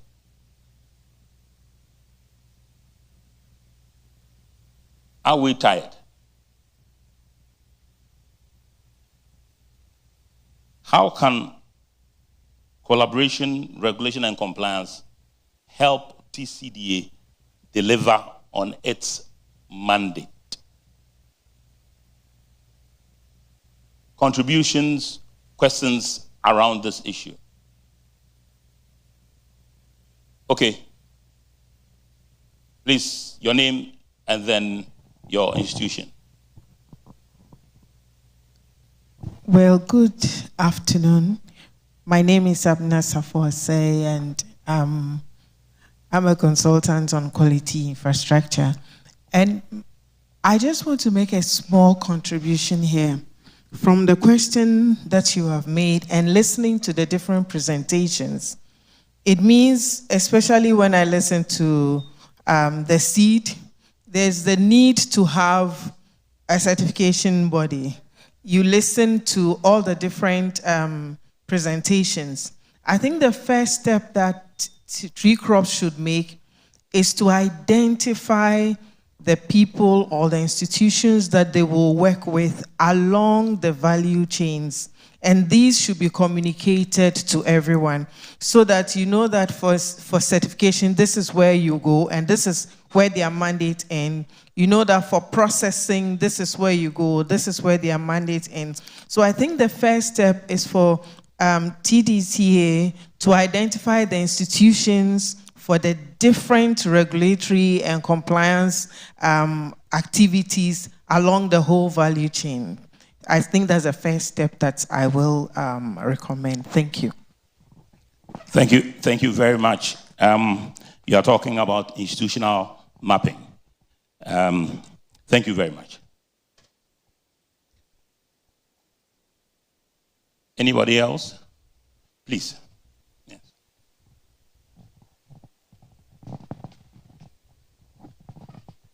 Okay, thank you very much. My name is Samuel Avala. I think there's something, there's already a worked example. We hear about government accountability series or something, where ministers take their turn to come and talk to the whole nation on TV, camera, and to say what their ministry is doing with respect to their mandate. Perhaps TCDA should also have that opportunity to say TCDA accountability, whatever, so that TCDA comes with all the institutions that they are supposed to be collaborating with that are already mentioned in the regulations, so that they all take their turns to, especially with respect to this integrated oil palm development policy. They all come together with TCDA, and everybody takes their turn, whether 5 minutes or 10 minutes, honorable. And let all of them tell all of us what they are doing in contribution to this whole policy and its achievement. I believe that when everybody begins to be held accountable this way, there will be no room for some to sleep. That would be my suggestion, I think. Thank you very much, Mr. Avala.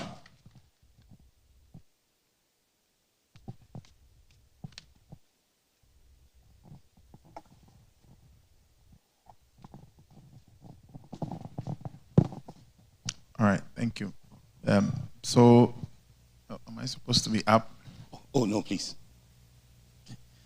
I have some comments on, I think, especially the seed and seedlings and then also the land. But it relates to the government program that has been mentioned several times here. And I don't know if it's still good to bring that question for discussion, because we didn't have the presentation that was supposed to be done by the Ministry of Finance on where we stand with the integrated oil palm policy, which is meant to help us expand production by about 100,000 hectares.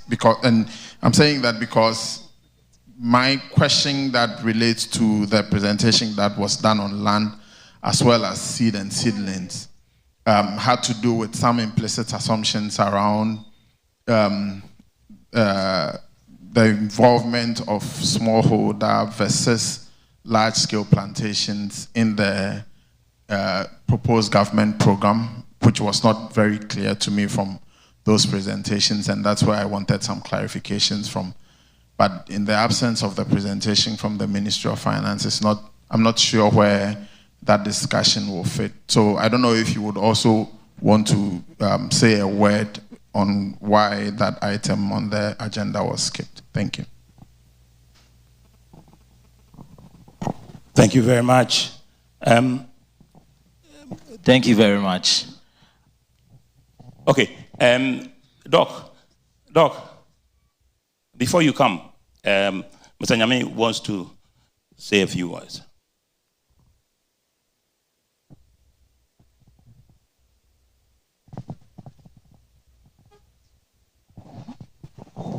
All right, thank you.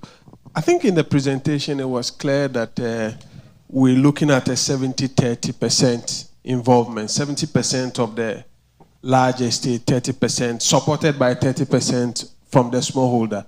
What maybe we may not agree or disagree about is the definition of what a smallholder is. And that is what we need to clarify.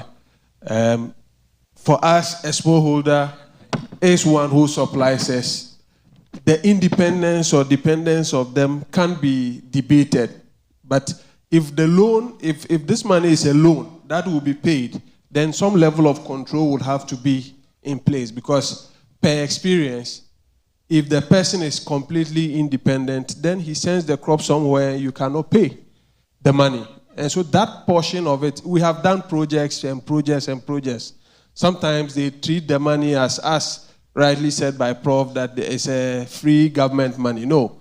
If we have to pay back $500 million, then some level of control will have to be introduced. For me, as an industry player, smallholders should be taken along, but the mode of it is what we have to debate about. Thank you. Okay, to add on, about the seed and seedling policy has been developed. Perhaps it has not gotten far to the doorsteps of where it is needed most. And all the issues that I presented, almost about 70% are captured in that policy. And I think going forward, the necessary operators that will be rolled into this program, they all have to have it so that all the best management practices are followed and standards will be respected. Thank you. Thank you very much, Dr. Danso. Doc, please. Yeah, to regard to your question of TCD achieving its mandate. Yeah, under the Local Government Act, through the Ministry of Local Government, it is mandatory for the district assemblies to use the participatory framework approach to involve the local communities in understanding the policies, programs, or whatever activity to undertake. So it is good the TCD involve the district assemblies so that they can in turn explain the project to the understanding of the local community. Thank you. Thank you very much. Sorry. Thank you very much. Thank you very much. Okay, Doc. Okay, thank you very much. My name is Sapon from CSIR Oil Palm Research Institute. The issue that has been discussed so far is very enlightening. First, from Mr. Nyame, you talk about the land. I think this thing was discussed, is it 2 months ago, when DBG calls for such a meeting. And I hear around that time, OBDAC president sounded the caution that this should not be the usual talk, but we should see actions. And we felt it. A personal experience I had concerning that issue was with land, is when we were trying to acquire 1,000 acres of land. Like we suggested in that forum, that government should be the one leading. Because with the individual, we realized that even when the land is owned by the chief, Mr. Nyame mentioned equity, where a certain percentage is assigned to the local people that, oh, this is your percentage. But you realize that those who are negotiating in the land tenure, most of them are old. They are thinking on how to get their money today. So we realized that that thing was not working because people have interest, if I may put it. So we suggested that government should lead the chart. And it looks like we are still repeating the exercise today. On the issue about the seed, we realize that, you see, this thing, we can't take the politics out.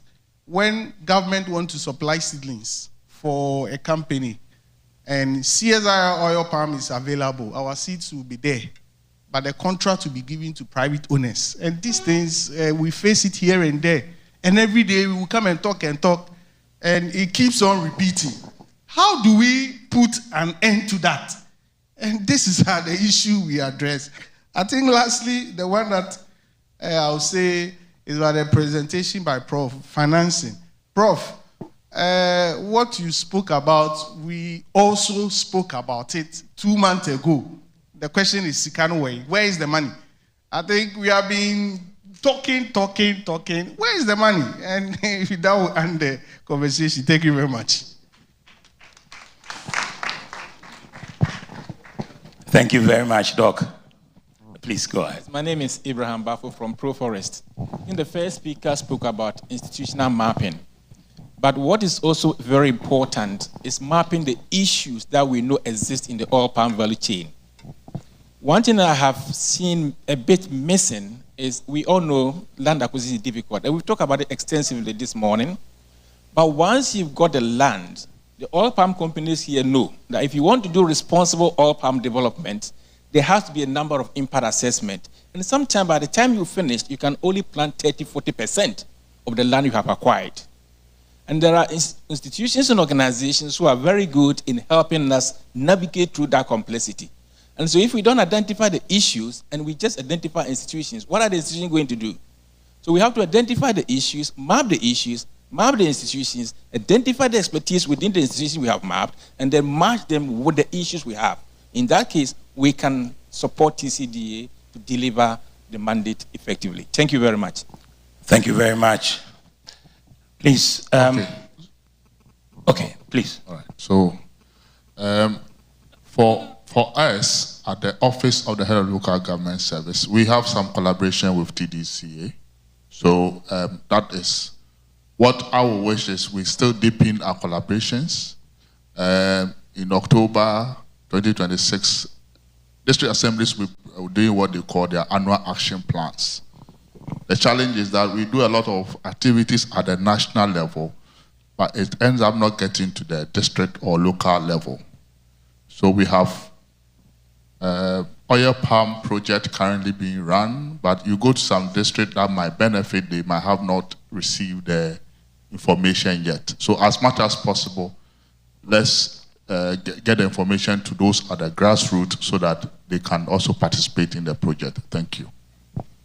Thank you very much. Okay. Yeah, so James Akosabunju, also from ProForest.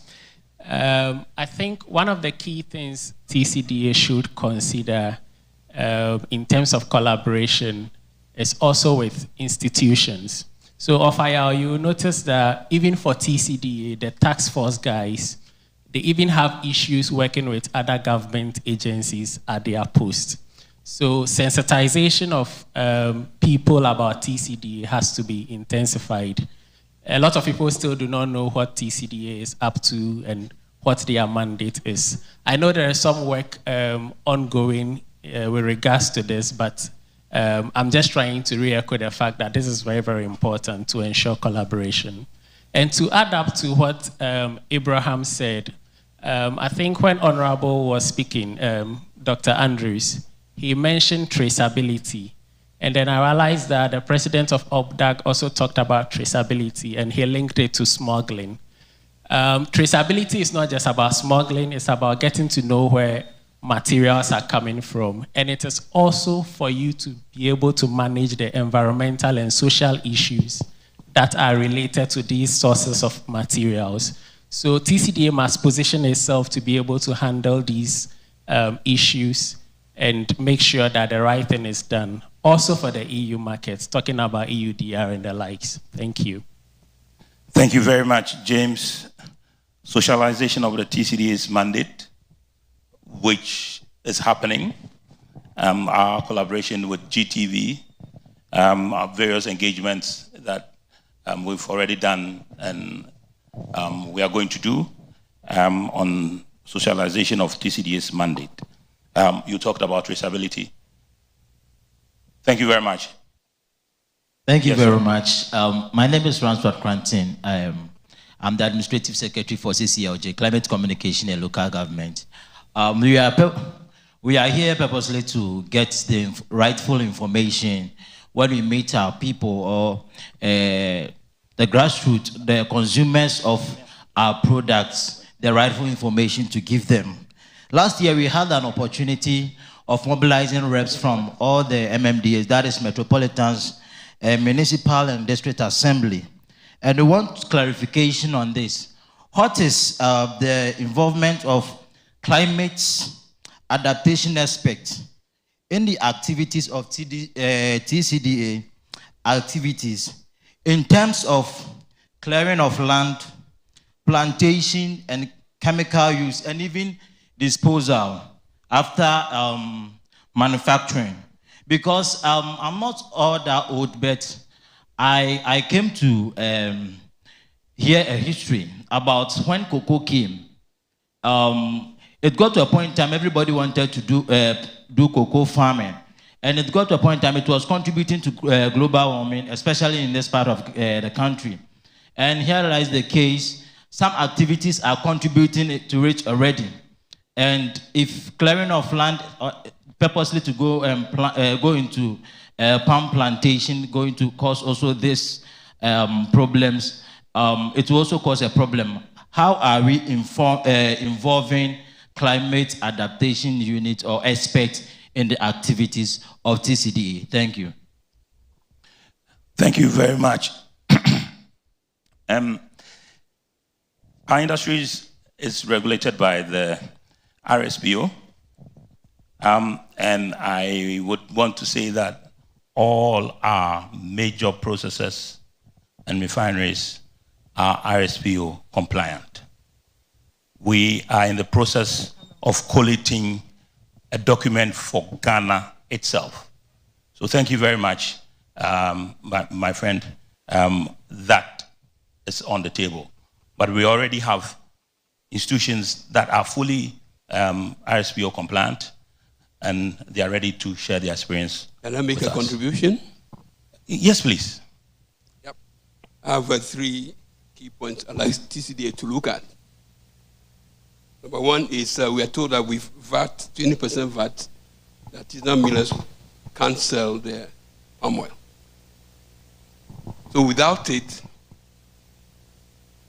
can they sell? I mean, the basic thing I know is that the extraction of palm oil is very low. It's about 8 to 10% out of, let's say 8 to 10% kilos out of 100 kilos of fruit processed, as against the plantations averaging around 18%. So it means that they have a gap to fill.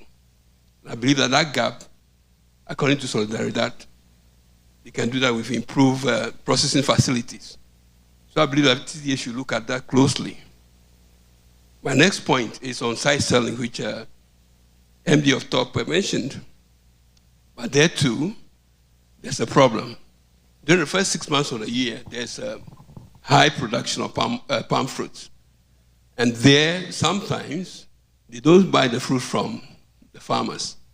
So during the lean season, that's where the side selling comes in. And I think the farmers are right. But they may not agree with me. So there should be opportunity for them to have a high processing capacity during the peak season, so they can absorb all the fruits that are available to buy. If they don't have that, then they should not worry about side selling. Then number 3, I'm told that how do they want to boost the yield of smallholder farmers. I don't know how they will do that. But you can only do that if you have improved high-yielding planting material. Do you have them in the country? Can the TCDA benchmark what we are having now with international production or international yield profiles? If they don't do that, if you say they can't compete internally, it means that what they are getting cannot give them the right level of productivity. So these are my contribution. Thank you very much, Mr. Foley. Thank you very much. Can we give the mic to Dr. Danso? Yeah, just to add to the gentleman who asked about the climate issue, it's a very, very important question. And here, TCDA is going to leverage on the expertise of certain institutions already existing. For instance, talking about the planting material, OPRI, for that matter, Ghana, Sumatra, has about 8 progenies. There's a particular one of them which is a bit climate tolerant. And that's what we are going to populate to support this particular problem. Then we need to also consider timely planting by taking into consideration the rainfall distribution. So once we do that, then the issue about climate, is going to be solved. Then best management practices, like I said earlier on, once we implement them, then the plant will be so robust. And when climate shocks comes in, it will still be resilient to ensure that there's sustainable production. So these are some of the climate issues we will bring on board as part of the program. Yes, then we don't need to restrict ourselves to only inorganic fertilizer application. In terms of nutrient recapitalization, it has to be done integratively with other organic products that will be able to sequester more carbon dioxide in the atmosphere. Thank you. Thank you very much, Dr. Danso. Please. Thank you very much. My name is Obin. I work with AgroCorum and I represent producers on the TCDA board. I believe DBJ would handle the financing for the 500 million. And from Prof's presentation, it looks like they are majoring more on the industrial mills. Already, 4 firms are looking at an indicative amount of 370 million. That is the 500 which we are going, close to 70% is going to that space. My boss, Mr. Nyame, is saying they are looking at how they can carry with the independent farmers along.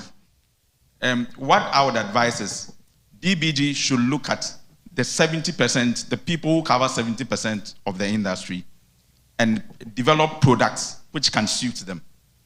I want to say, I don't think the industrials will be ready to manage the risk which will come with the independent farmers. So DBG should sit down and look at that space, who constitutes 70% of production, and address their financial needs. Thank you very much. Thank you very much, Obeng. Please, there's a hand up here. The gentleman has raised his hand for quite a while.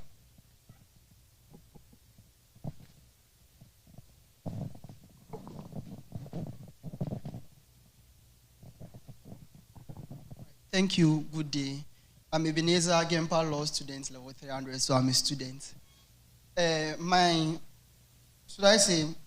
My contribution is a recommendation to TCDA that TCDA should request for the registration documents or the land deeds of each and every local land which they propose to do a project in. So let's say if they are going to Asankragua to do a oil palm plantation, they should go to Lands Commission first to check if there are any other interests in land or in the same land first.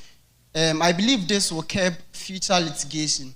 And as well, I believe TCDA can work with the Ministry for Local Government to know these landowners or to actually communicate with the landowners to meet their demands even before they sit at the table to check everything. Because TCDA can't acquire land, and then years later there will be a new chief, and as such they will claim or there will be another claim so that they reconstruct the deal or the contract on the land. Thank you. Thank you very much.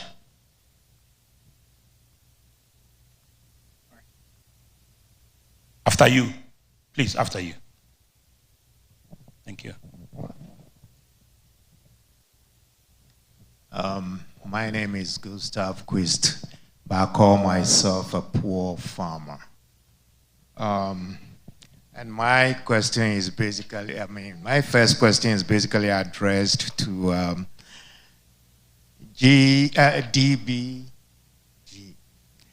DBG. My question is, what is the minimum acreage that they do finance for a poor farmer like me? And again, my second question is, how do they handle the poor farmer when it comes to patient financing? How do they do it? Because if I am a poor farmer and I'm starting with maybe 2 acres, who knows, how are they going to handle me? How do I fit into their program? Is there any special accommodation for people like me? And my third point, it's not a point, is something that has to be addressed, I think.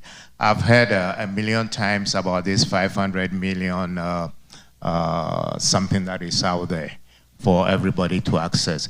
Is it for everybody to access? And if it is for everybody to access, again, I go back to acreage. How many acres do you need to access that? Or is there any particular number of acreage that you need? Or you have to be, that has to be available to you for you to be able to access the 500 million. Again, look at it this way. If I say I have 50 acres, and I have the possibility of running it up to about 400 acres, or even to 100 acres, where do I fit in? Thank you very much, sir. We don't want to call our farmers poor.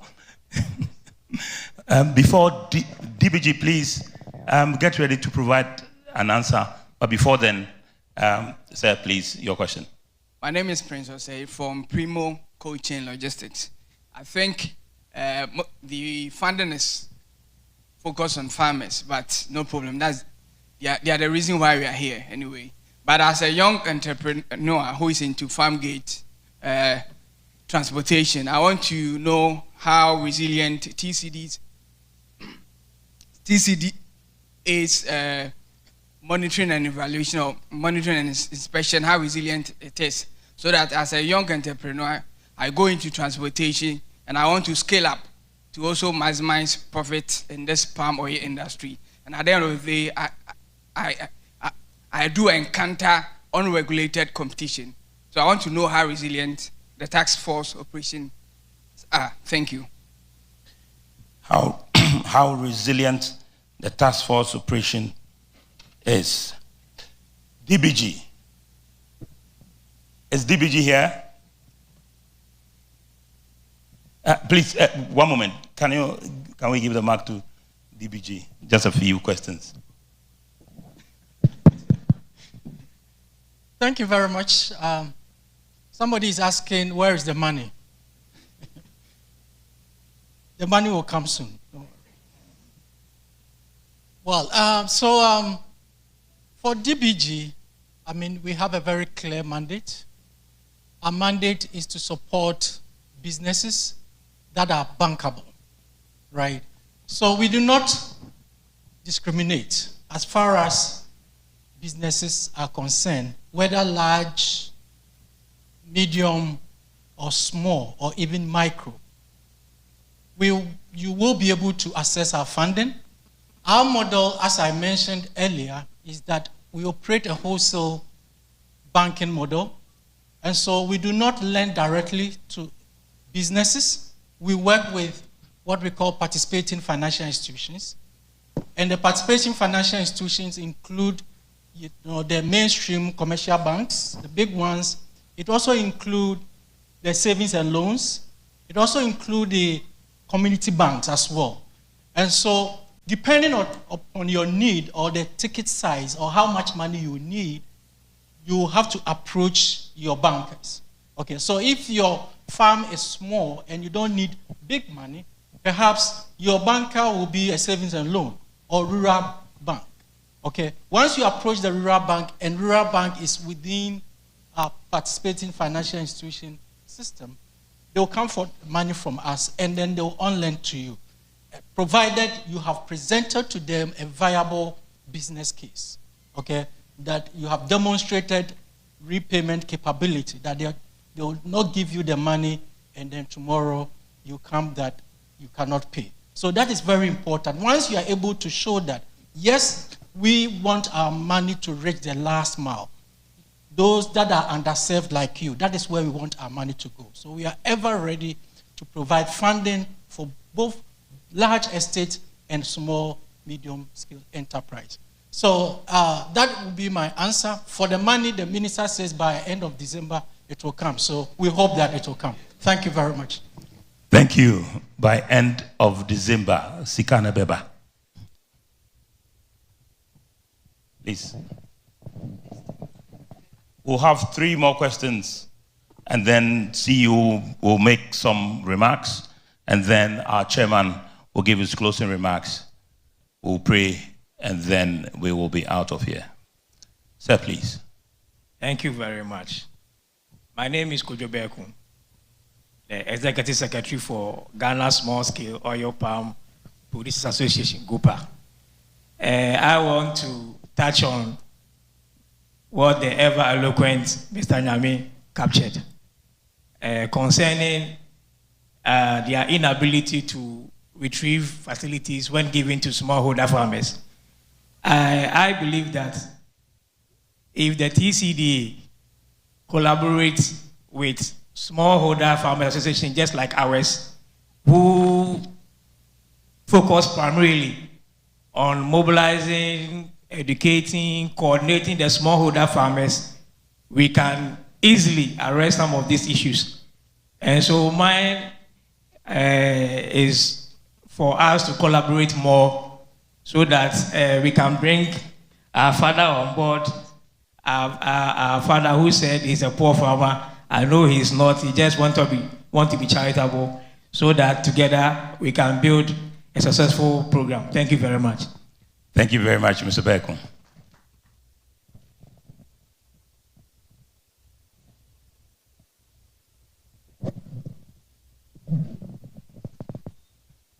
I want to quickly ask a question. What the role or what is the plan for irrigation when it comes to this whole process? Because as we are all aware, like considering the Commander Sugar Factory, we have a plant, we don't have raw materials. And we all know that because of climate change, the rainfall pattern is not reliable. So I want to ask what the plan is in inculcating irrigation systems into this whole process. Thank you. Thank you very much, sir. Now we will go to the Bank of Ghana. Thank you very much, Frank Pra, that's my name. I've been listening, and in fact, last 2 weeks I was in Tanzania. I went to learn about cooperatives, and I was surprised to visit a village more than 500 kilometers from the capital. Smallholder farmers come together to form a cooperative, and they built their own bank. I think TDCA will have to take the advantage of this program to build structures that lend themselves to attract financing.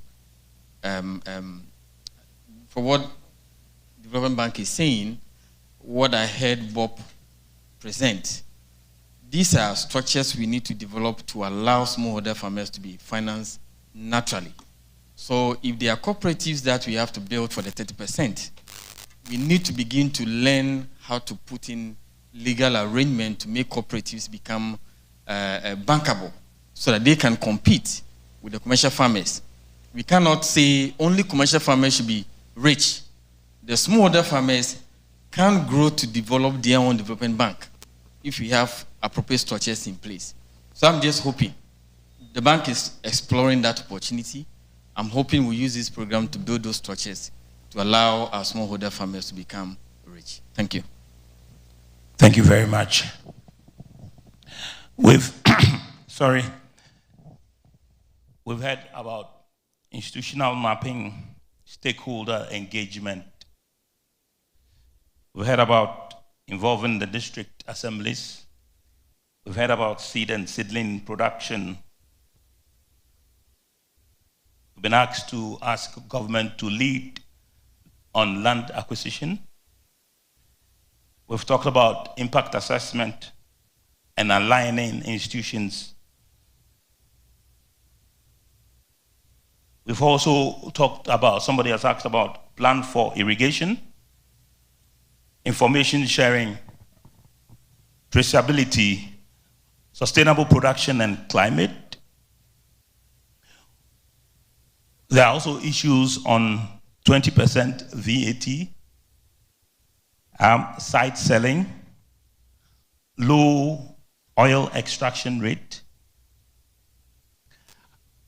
DBG has told us what smallholder farmers should do to be able to get financing. Somebody has asked TCDA, how resilient is your task force? And then building a viable business case, and then building structures to attract financing. The last time we were at DBG's program, one of the World Bank consultants made a statement, and he said, theory without practice is useless, and practice without theory is dangerous. Nike says, just do it. TCD wants to be the institution that will just do it. At this point in time, I'll call on our CEO to make a few remarks, and then our chairman will make the closing remarks, and then we pray. Thank you all. Thank you very much for your contributions. Thank you. Thank you very much, Ophel. This afternoon, as we said, we are not going to talk too much as TCDA. We're just capturing all the ideas and workable solutions you are giving us. And then we can assure you we will process them and then add them to our plans and our programs. But I just want to, I'm not the one going to do the vote of thanks, but to thank you very much for showing up and then coming to add up to our role and how we expect to achieve this. And to thank my seasoned resource persons. I was watching you and then listening to the information, so powerful, and I believe the work has been done for us. I'm told I was trying to still reach out, Minister of Finance, and I couldn't. In fact, the minister made a statement that he's doing a new economic policy, so that has taken them, giving them a tight schedule to do. So I want to say that this is not going to be the first time we meet on oil palm. As far as this project is concerned, there will be a series of engagement that will enrich whatever is doing. We have, and somebody said, and I'm happy, the DBG gave a deadline. At the end of the day, Nasikano Wehin. That is what somebody asked. And DBG also said, the minister says by December, we should have the funds. That is fine. Also, the one who was trying to say government should lead the land, government is leading the land. That one I can assure you myself and the minister one day, he asked the Minister for Lands and Natural Resources, where have we reached? At that time, even he was saying that almost 30% is gone. In his own statement during the budget, I don't know if you follow, he mentioned in terms of land what has been acquired or what they are working on. It's unfortunate that he was not here or his rep was not here to update us. So I can say government is leading in terms of land. Government, TCDA is government. And as I indicated to you, TCDA is also leading in getting land. I'm sure you can visit, technical director, I'm sure your forms for lands, we have some here. We have forms here that we are aggregating lands. We've written to almost all the traditional councils that, because for us I'm speaking, I know the paramount chief for Atebubu has offered land. Western region has given us none. There are other chiefs who are saying their land, but we want to document, and that's what the lawyer indicated. Oh, lawyer, exactly what you said is right. The form has all the details of the land in terms of where it's coming from, who is and all that. And that's what we intend to do. Then we'll collaborate with our sister institution, Lands Commission, make sure that this is the state of the land before we enter into any arrangement with anybody. We are aggregating lands, and then we recently had a group from Thailand, right? Thailand came, and they are looking for how many? I think 13 to 15,000, 30,000. Yes, 30,000 hectares of land. Thailand, the people travel all the way with the ambassador from Thailand to TCDA. TCDA want to be a one-stop shop where, so that's what I was saying. So if you have land,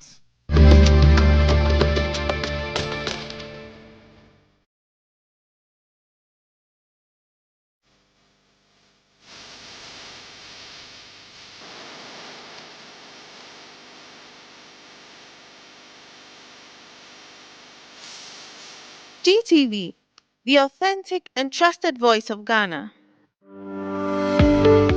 Up next, news at 2.